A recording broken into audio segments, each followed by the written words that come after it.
Hey everyone, welcome back to Stay Treat 2020 by You Define Wellness. I'm Denise O'Malley, the founder of our company and your host for today. This is a coaching session. So every day we're doing a couple of different things, meditation, mindfulness, and movement, and we have life skills building, and we have coaching too. And so this is a coaching session titled Get Rid of Belly Fat, Brain Fog, and Burnout and Become Resilient and Adaptable with Sonya Sullins of Disrupt to Discover ZaZaZu. As a life coach and functional health coach and speaker, Sonya has over 20 years of experience both in traditional healthcare as well as multiple different modalities in the healing arts. Through her journey of a lifetime of mismanaged stress and anxiety, and I can relate to that, ultimately resulting in a severe brain hemorrhage, Sonya has disrupted mainstream teachings and limiting beliefs to discover true health, happiness, and vitality, something she calls ZaZaZu. Now, Sonya brings her experience, knowledge, and novel strategies to her coaching clients so that they can resolve the physical, cognitive, and emotional damage that comes with belly fat, burnout, and brain fog. Her signature program, the Disrupt to Discover method, takes you by the hand and shows you the path and the plan to getting back your ZaZaZu, that special magic that makes you uniquely you. So help me welcome Sonya. Yay! Yay, it's all Hello, yours. everybody. I'm just going to share my screen for a quick little second because I want to thank you very much, Denise, for putting on this. It's so amazing. It's such a value to everyone, and you've done such an amazing job to pull everyone together in really rather short order. So thank you so much for this and for the opportunity. And from there, I'm going to go ahead and get started with what we're going to do today. Now, we are at this point a, a small group. I don't know if we will stay being a small group, but with that said, if there's something that you feel really inspired to share with me or talk to me, there is the chat box. While I'm talking, I probably won't see it, but Denise will, because I want to make sure that your questions are addressed. I don't like to be super long-winded and give you a dissertation and make you a medical doctor. What I want to do is give you some actionable tips and strategies that you can implement starting today that will move you from where you are to another step forward. And with that said, there is going to be extra time for you. It's not all about me. I'm here to serve you. So to get us started, I just want to take a step back in time.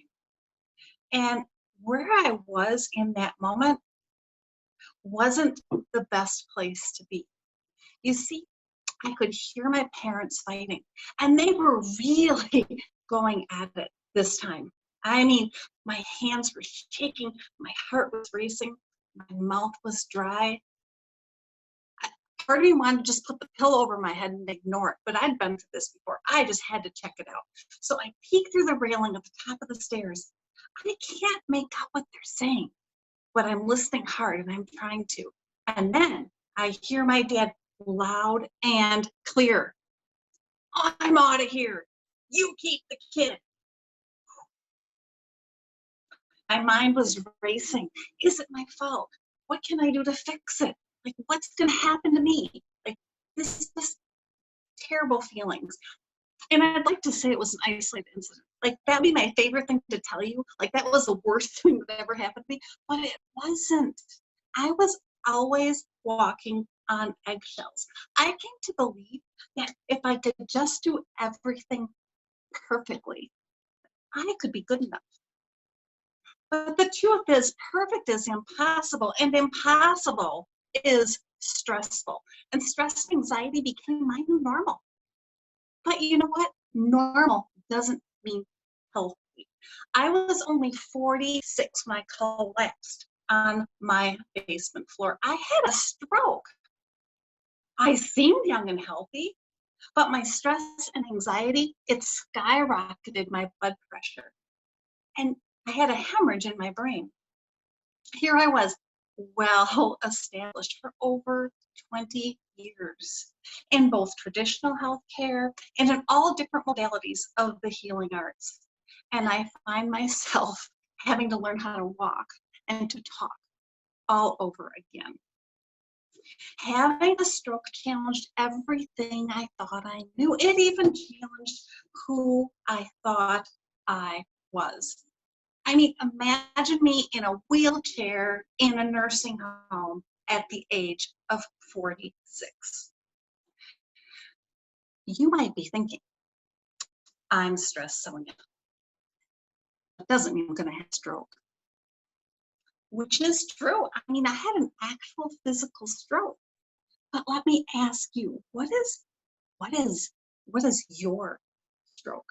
I mean, for some people, it shows up as belly fat. You know, that stubborn weight that you just can't lose. Maybe it's diabetes, fatty liver disease. For some people, it shows up as brain fog. You know, you just don't remember things the way they used to. If your brain is fuzzy, you don't have focus and clarity. For some, it shows up as burnout, like bam, you're just overwhelmed, stress, anxiety, depression, like it just has you in its grip and you have nowhere else to turn. Here's the thing, now is the time to take action. I'm lucky that I didn't stay laying on that basement floor. I'm lucky to be here right now. But I wouldn't recommend going through that process to call yourself lucky to anyone. Situations in your life, situations that are going on in the world right now, like wow, it can all be very disruptive. However, let me just put this out there for you to just consider as we talk today. With every disruption, we have the opportunity to discover something better, maybe even something magical. Now, this might be hard to believe, but it's actually true. My magic went happened when I was stuck in the nursing home. I saw that if I didn't disrupt the status quo, if I didn't disrupt my limiting beliefs, I did disrupt other people's negativity, telling me I would never get better than I was at that time, I would have never discovered my ZaZaZu. What is ZaZaZu? Well, ZaZaZu is your own personal magic. It's your essence. It's that little special thing that makes you uniquely you. Now let me introduce myself. I am Sonya Sullins. I am a life coach and I'm a functional health coach. And I believe we all deserve to find our ZaZaZu. So what did I do? I mean, this was a journey, right? What I did was I just knew that there were solutions out there that I just didn't know what they were. So I researched and I studied and I documented and I invested everything I could for years. Well, what did this do? Well, I discovered that the mainstream is full of myths and misinformation. And you know what that is? It is just mind-boggling confusing. How does anybody know what anything is? You hear this one day and that the next day. Sometimes you might hear them in the same hour. How does anybody know what to do? So I made it my mission to just dig in and try to get to a real result. And this led me to develop the Disrupt to Discover method. And I have helped hundreds of women and men who are just like you overcome their own personal strokes.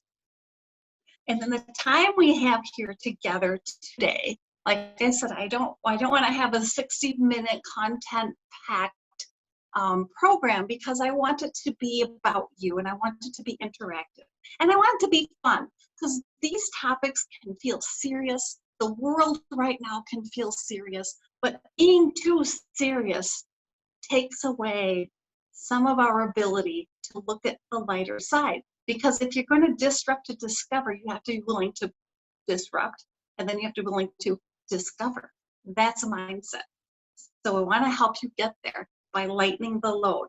The purpose of this is not to make you a PhD, not to make you a doctor of knowing how everything in the body works and how all the brain connects. It's to help you figure out where your missing links are and give you some strategies that you can connect the dots and feel better today than you did yesterday. So today we're going to go through 3 strategies that, when implemented correctly, will help you discover your ZaZaZu. Number 1, optimize your hormones to disrupt belly fat. Number 2, feed your brain the right fuel to disrupt brain fog. And number 3, balance your nervous system to disrupt burnout. Okay, are you ready? Should we start with belly fat? All right. You know, belly fat's interesting because people, sometimes I work a lot with women, and sometimes I feel like they're vain to be worried about their weight. But there's so much more to it. So, this could be physical stress, emotional stress, chronic stress. You don't even know why you're stressed. Many of us are living in this state, the state of stress and anxiety. I'm sure you've heard of fight or flight and that whole process. Well, I'm not going to go and explain to you all how it works. We all know how that works. But what it can do to us can really be unfortunate, and we don't even see it coming. It can consume us and hijack our bodies and our brains. In times of stress, and I know because this is me, in times of stress, many of us binge eat or stress eat. When you're feeling overwhelmed and you start wearing your stretchy pants every day, I mean, for all you know, I'm just wearing this little cute outfit on top, but I'm sitting here in my jammies. Actually, I did put pants on for y'all, but I wouldn't have had to. This is the world we're in right now, stretchy pants land. And you have constant access to food. I mean, how many steps away is your refrigerator from you right now? I mean, seriously, folks, this is different. It's a perfect storm of weight gain and declining health, potentially. And you're not alone. I'm not alone. We feel like it because of physical distancing, but we're in this together. In fact, almost 3/4 of this nation's adults, it's like almost 75%, I feel like percentage is better. Okay, they're classified as overweight or obese.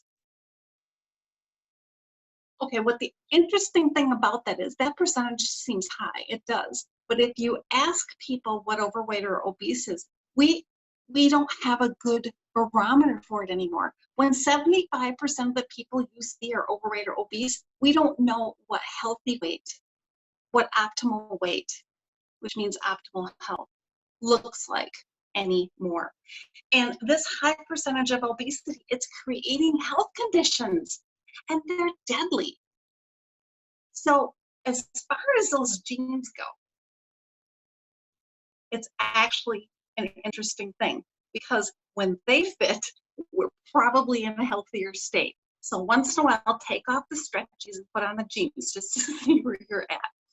Okay. And more, I have more on the jeans actually. So this happened to me. I had this pair of jeans, really wanted to get into, start sliding them up my ever increasing body. And guess what? Now, they're not gonna make it. They're not even gonna make it over my butt. I'm trapped in those things. Oh my gosh, it was just ridiculous. So there I am, down on the floor, yanking them off by the waistline, trying to get the dang things off my feet. So you know where those favorite jeans went? They went in a heap in the corner of the closet. Once I got them off, I just pitched them. I'm like, oh, okay. But that was a sign. I chose to ignore it. You might even notice that you're starting to skip social events. Now, I know we can't be physically social right now, but what about, have you ever hid from photos? How about shuddering at the thought of being on video? Do you know that this can bring up a lot just to be here right now in front of you on this video? If I were in front of you in person, you could forget who I am like pretty quickly. But this darn video, it's being recorded. It's going to live on forever. Well, I believe we all kind of have that feeling about being on video.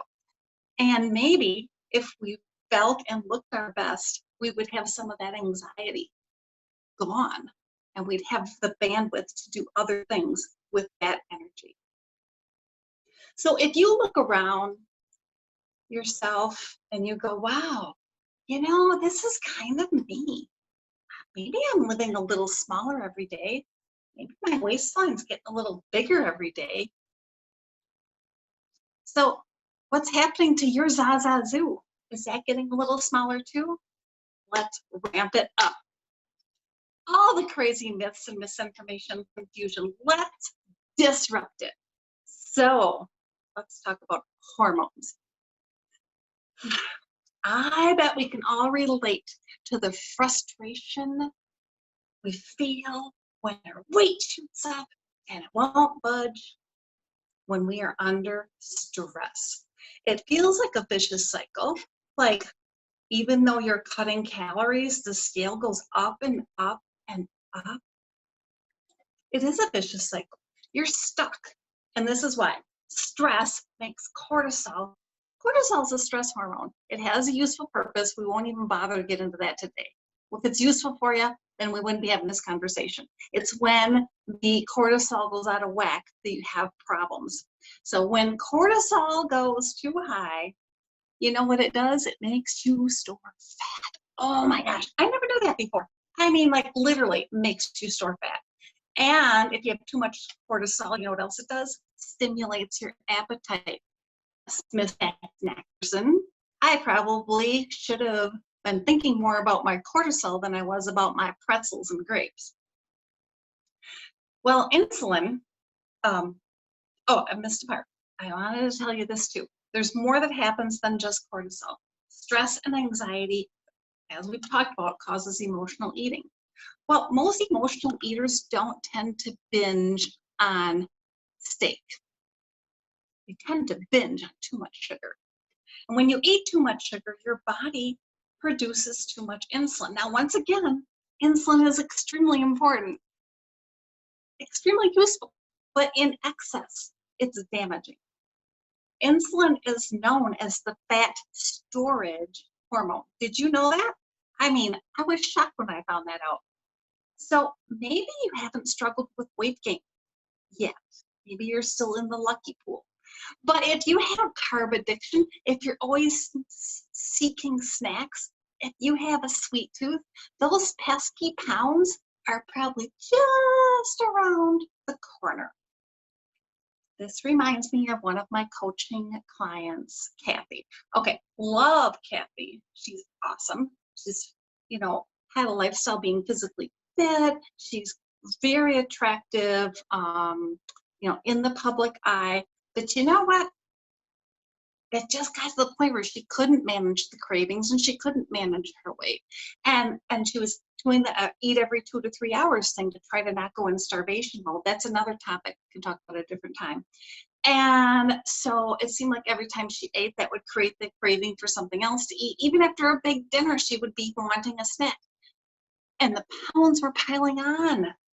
Nothing, as she put it, nothing would budge the fudge. Those are her words. So from there, she went into like extreme dieting and really strenuous workouts. I think it was CrossFit she started doing. Like, she was getting up at 4 in the morning to be working out. But it was, yeah, right. Guess what happened? Nothing. She did all that and nothing happened. Nothing changed. She still didn't fit into her jeans. She still didn't budge the needle on the scale. She still felt terrible. And now all this had gone wrong too. So that she took the first step to working with me that a lot of people take. And what she did, she took my ZaZaZu health assessment. You can do it online. You can do it. It's at SonyaSullins.com. Totally free. But what else can you do today? Well, here's something I want to suggest to you. Now, I'm going to say this and you're going to feel immediately annoyed.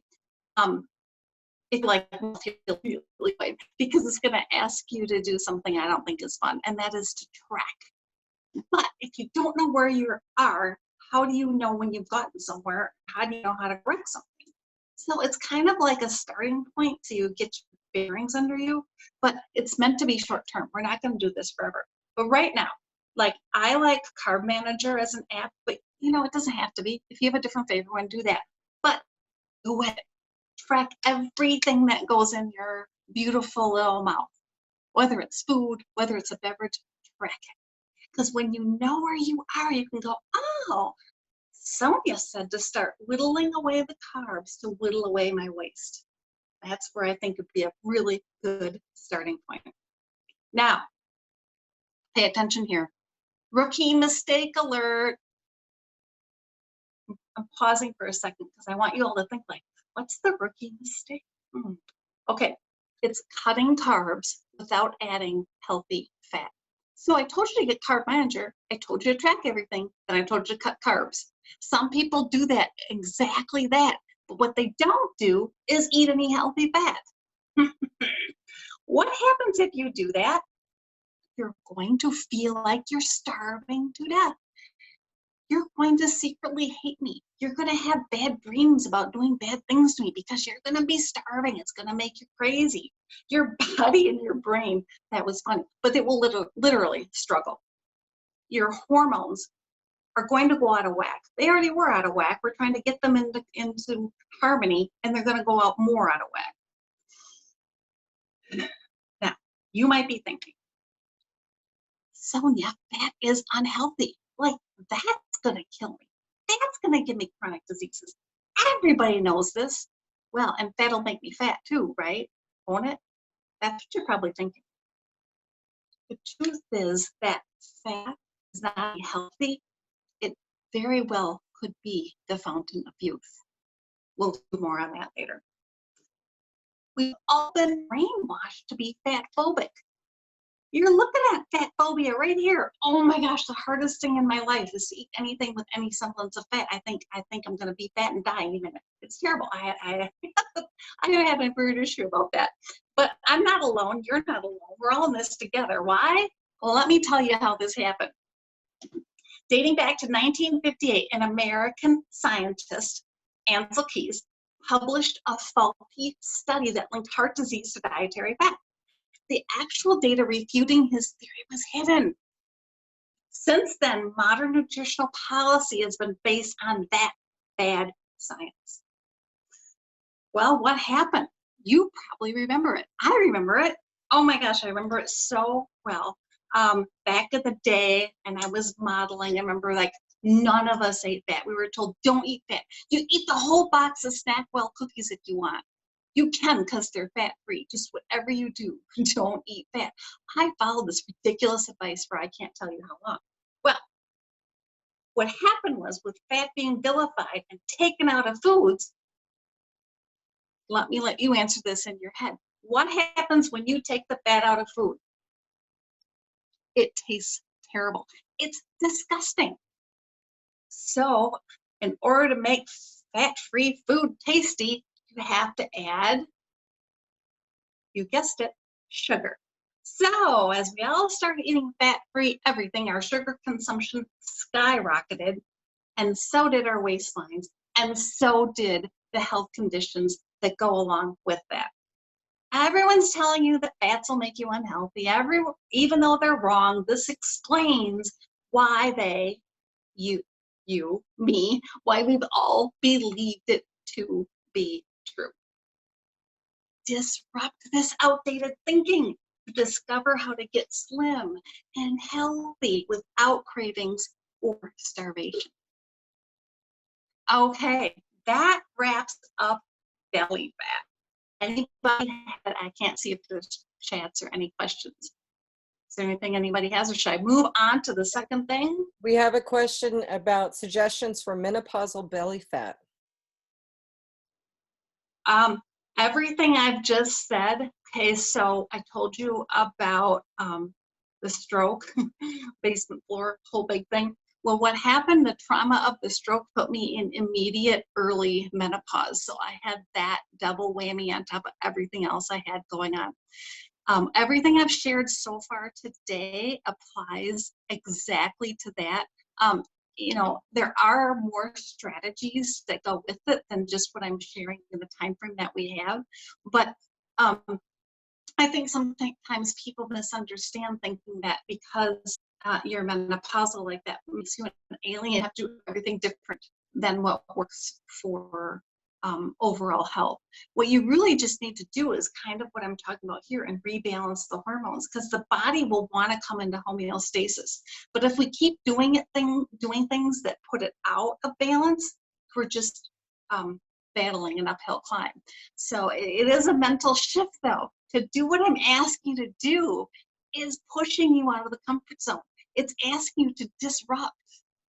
But I'm asking you to disrupt so that you can discover what's on the other side of that.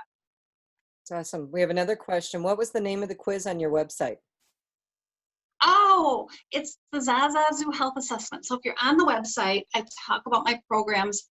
If you scroll down, it's on the lower right-hand side in the big box. And if you click on the start button, it'll pop you in. It's online, and you just answer. You don't have to type anything out. You just click the boxes that apply to you. And based on your responses, you will get a personalized result. And though that result with the suggestions will go to you in your inbox. Okay, fantastic. Thank you so much. I love them. Okay, so that was belly fat. Let's move on to brain fog.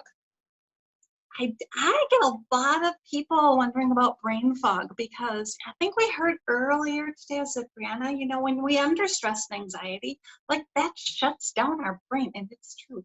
So there's a lot of reasons we could have brain fog. No matter what the reason is, no one wants to have it. It's not great. But I want to ask you, do you feel like you actually might have brain fog? I mean, it shows up differently for different people. And maybe for you, it's forgetting where you left your keys. Maybe it's having like no more bandwidth. Like you just don't have the bandwidth to start a project, complete a project, or just, you know, you just kind of feel flatlined. Maybe it's the fuzzy feeling you get, which just makes learning new information seem really difficult. And you know it shouldn't be. Brain fog can also cause feelings of anxiety, depression, lack of motivation. Is anybody with me on this? Like we beat ourselves up over feeling like I'm not doing enough, I'm not productive enough, I made a to-do list, I didn't get them done, right? But there could be health reasons behind it. It isn't just psych yourself up. It isn't just a mental game. This is a physical game, and it's a mental game. But I want to help you through both. So let's talk about some things you can do. Okay, the same advice I had for you in the last section about belly fat, it's true here as well. I mean, if you can nail it down for belly fat, you've already made a dent in your brain fog. So we talked about the effects of insulin on cortisol on belly fat, but too much insulin, like I said, it is good when it's in the correct proportions, but too much deteriorates your brain health. Like, what? Yes, it's true. It's crazy. It sounds crazy, but it's true. So I like this example.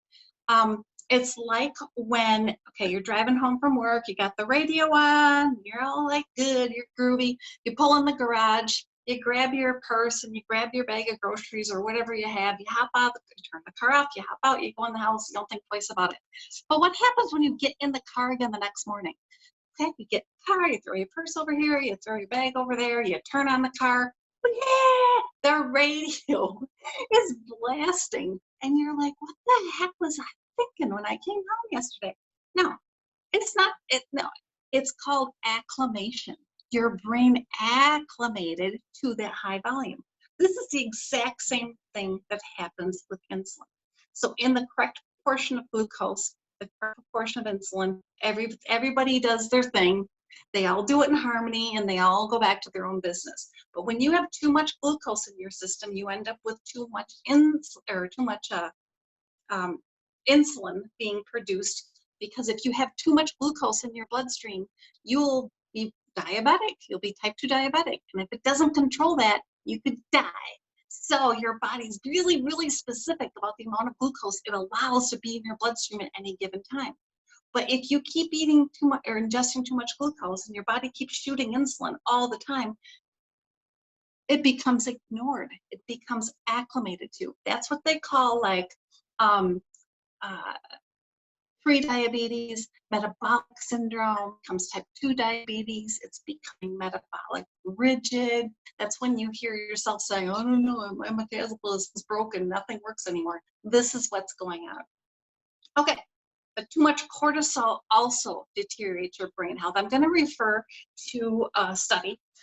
The University of Texas Health Science Center at San Antonio found that high levels of stress and the resulting high levels of cortisol increased memory loss and, get this, brain shrinkage. I did not make that word up. That is how they word it in the study.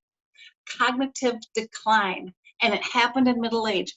The people they did the study on, when they found this happen, they were 48 years old. Now just think about that. 48 years old with brain shrinkage and memory loss. In this high stress time, it's even more important to have a strategy. Change your brain fuel for peak brain health. And here's how it works. I'm going to give you some steps to the process. As we said, too much sugar creates too much insulin. And if this is you, your first signs are weight gain, lack of energy, decreased mental clarity. Okay, let's just get that out of the way. 2, in the body, insulin resistance causes diabetes. Okay, you might already know that. In the brain, insulin resistance causes cognitive decline and even neurodegenerative diseases like Alzheimer's and Parkinson's. So we need to change the fuel source of the brain to something other than glucose. Well, what could that be? Well, the good news is that the body and the brain also use fat as a fuel source. You convert fat into something called ketones, and they are a super fuel for both your body and your brain. You cannot become ketone resistant like you can become insulin resistant. So there's no risk of ever having these complications once your brain switches to using ketones. So that's about as sciencey as I'm going to get on y'all today. That's about as complex as we're going to do it. But if you can get one main thing out of that, glucose, brain health, no go. Switch it over to ketones. So if you feed your brain healthy fat and not sugar, you will be able to balance your hormones, reduce cravings, improve chronic conditions, and improve brain health. You know, I think the chances are you've been depending on carbs, glucose for energy for years, maybe decades. I know I have. Chances are you may have too much insulin in your body and in your brain. Chances are that you may be insulin resistant. But there is a window of opportunity to fix our brain and before even more damage is done. The more damage, the longer you wait, the harder it's going to be to rein everything back in and put it back like a reset the way it should be. So we talk in depth about this in my online coaching program, the Disrupt to Discover method. But for now, I want to move on to another strategy. What else can we do in addition to nutritional and hormonal approaches to boosting brain health? We can rewire your brain for happiness using gratitude. I love this quote by Oprah. I just have to tell it to you. Be thankful for what you have.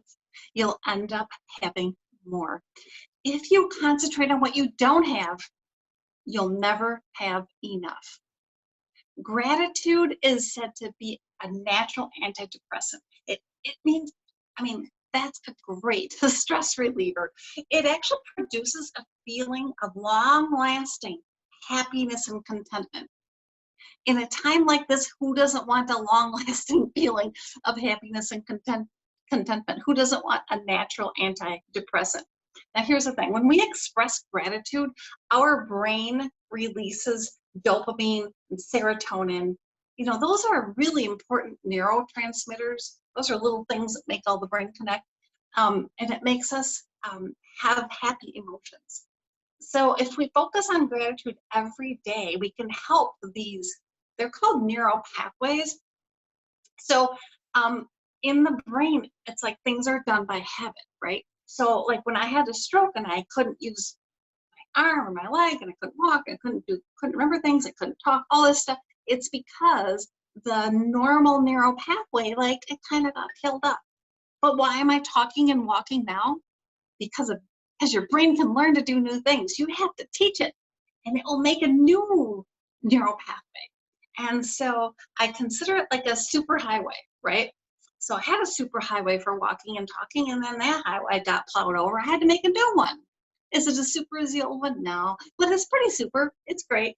So with gratitude, you can do the same thing. If you find yourself being negative or not immediately going to gratitude as your first response, you can improve that by creating a new habit in your brain and creating a new superhighway. But there's more. So our brains are wired to think of negatives, right? Because if negatives are alerting us to potential danger, we need to know what potential danger is for survival.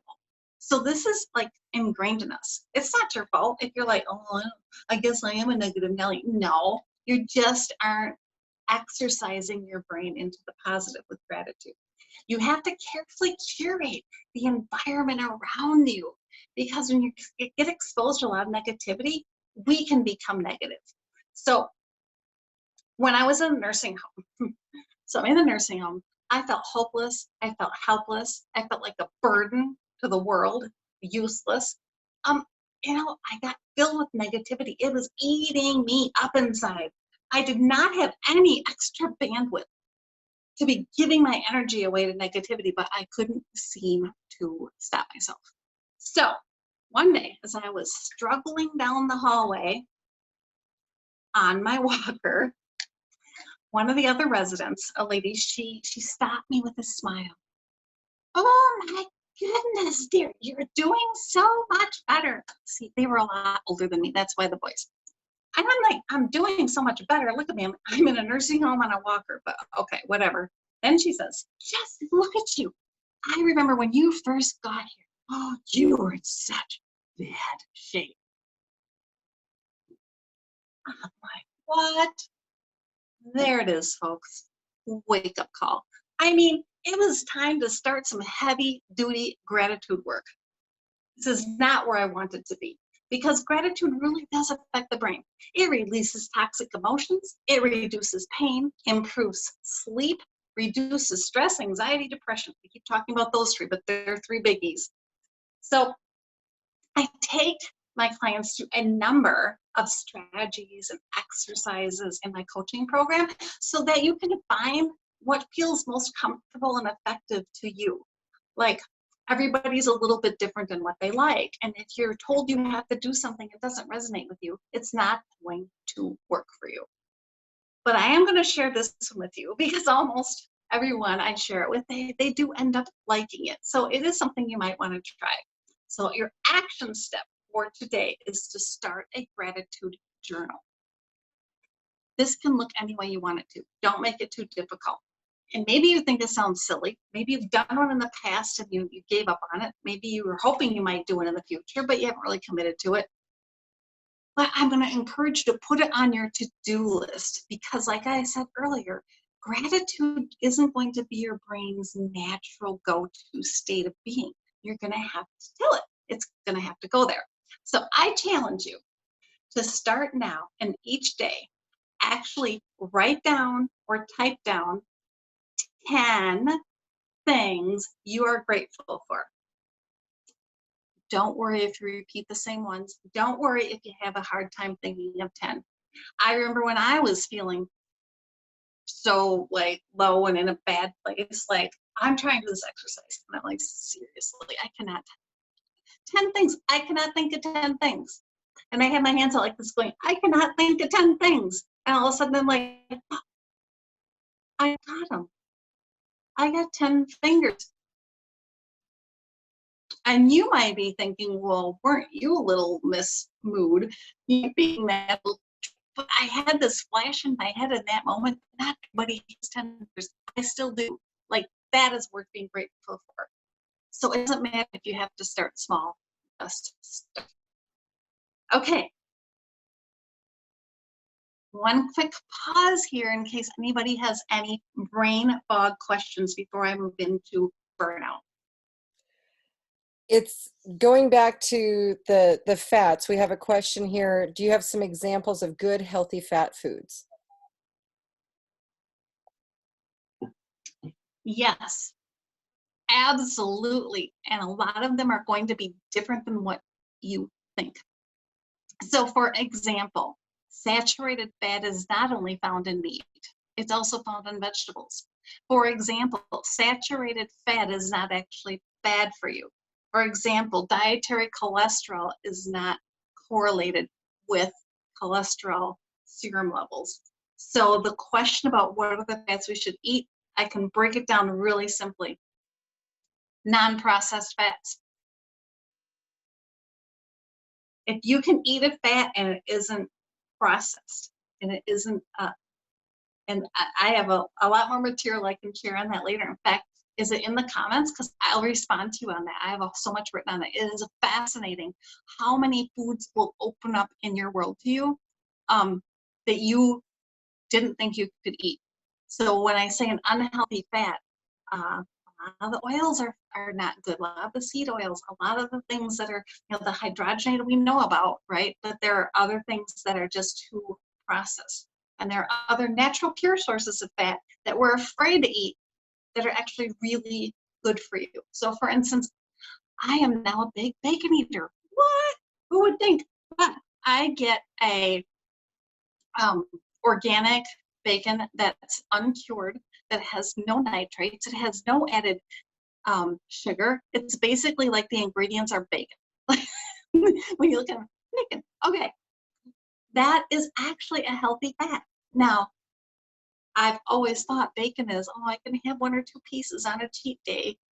So when that actually turned out to be a healthy source of fat, it's actually good for your body and your brain. And in fact, it's correlated. I mean, you can see this in any research study you look at. The lower your cholesterol numbers are actually correlated with a higher death rate for all different types of death. It doesn't like one type of thing. You need cholesterol is actually protective in your body, but it has to be in the healthy cholesterol range. And there's a whole lot of science behind it that I don't have time to get into today. But short answer, non-processed food, chomp your fat. You'll get the fat chomping right off your tummy if you do. So just to keep you on track, we have about 5 minutes left.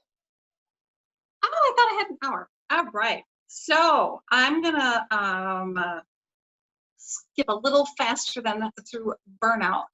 But I do want to say, like, burnout is sort of the coup de grace on all of this. It could be mental exhaustion, physical exhaustion, emotional exhaustion. It is the side effect of prolonged stress.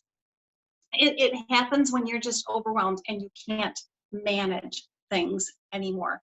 That's what happened to me when I had the stroke, right? So years of walking on eggshells, all the stress and anxiety, it all just became my new normal, but it's not normal. And it comes back to bite you in the butt at some point or another. Statistically, like I said, people, the stress levels account for 75 to 90% of all doctor's office visits. For me, I'll just tell you quickly some of the things. I was gaining weight. I couldn't sleep at night, but I was exhausted. I was irritable. I had no motivation. And this list was getting longer and longer. This was before I ever had the stroke.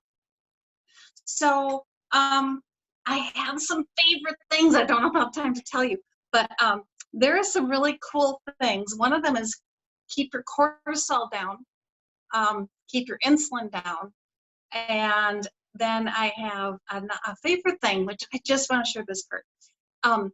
Hardly anybody talks about this. It's something doctors hardly talk about, and it's powerfully impactful. You can do it from home. And it's curious doctors don't talk about it because it's actually FDA approved as a strategy. They actually have a medical device that does this, but you can do it yourself without a medical device. So what am I talking about? I'm talking about vagal tone, V-A-G-A-L. It has to do with the vagus nerve.